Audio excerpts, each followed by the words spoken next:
¿Qué tienen en común una mano salvadora en un mundial, una mordida a un rival y la lágrima más dolorosa de una leyenda? Todos son fragmentos de la misma historia, la de un hombre que se niega a ser definido por un solo momento, la de un delantero que es tanto un genio como un villano, un ídolo como un proscrito. No es solo un jugador, es un huracán emocional que arrastra todo a su paso. ¿Cómo un chico de una de las familias más humildes de Salto, Uruguay, se convirtió en uno de los goleadores más temidos y polémicos de la historia del fútbol? Esta es la historia de un depredador del área, un pistolero con una bala cargada de talento, pero también con una bala perdida de controversia. Un relato que nos lleva desde la pobreza hasta la cima del mundo. Hoy, en Narrando el Fútbol, desenterramos la compleja y apasionante historia de Luis Alberto Suárez. La historia de Luis Suárez no comienza en un campo de fútbol de élite, sino en las calles de Salto, un pequeño pueblo en Uruguay.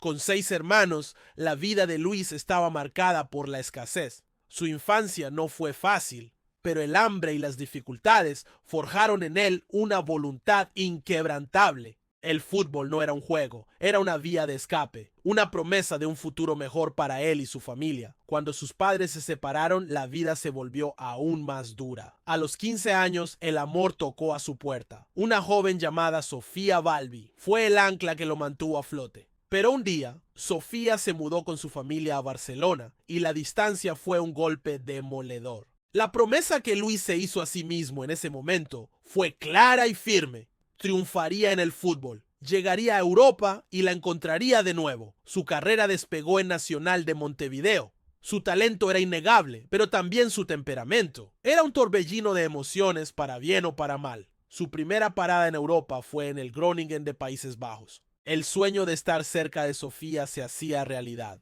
Su adaptación fue difícil, pero su instinto asesino en el área no tardó en emerger. Después de un año, el Ajax, uno de los gigantes del fútbol europeo, lo fichó. En Ámsterdam se convirtió en una máquina de hacer goles, un capitán y un ídolo. Pero también allí tuvo su primera gran polémica. Un mordisco a un jugador del PSV le costó una sanción y un apodo que lo seguiría por años.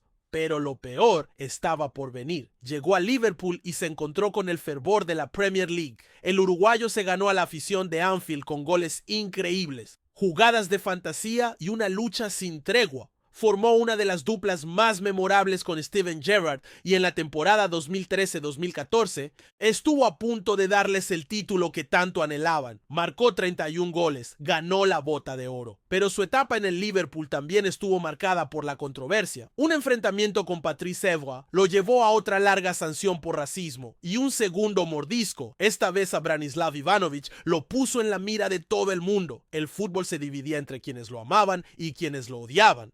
Pero la polémica más grande de todas, la que lo convirtió en un villano para el planeta, sucedió en un mundial. Sudáfrica 2010. Cuartos de final.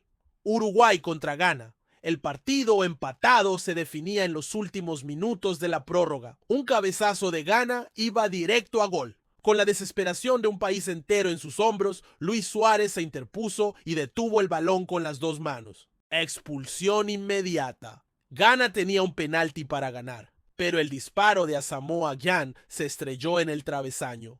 La imagen de Luis Suárez celebrando desaforadamente en el túnel se hizo viral. Un acto de villanía para muchos, un acto de patriotismo para otros. Uruguay ganó en los penaltis y el mundo no supo si odiarlo o admirarlo. En 2014, el Barcelona lo fichó. Su llegada a Cataluña fue envuelta en polémica, ya que llegaba sancionado por un tercer mordisco en el Mundial de Brasil a Giorgio Chiellini. El mundo creía que era un error, una compra arriesgada, pero Luis Suárez demostró una vez más que su talento estaba por encima de cualquier controversia. Junto a Messi y Neymar, formó la MSN, el tridente ofensivo más letal de la historia. Ganó un triplete en su primer año, ganó una Champions, 4 ligas, se convirtió en el tercer máximo goleador de la historia del club y lo más importante, encontró la estabilidad que tanto buscaba. Las polémicas se calmaron, su fútbol habló por él, pero el fútbol es implacable.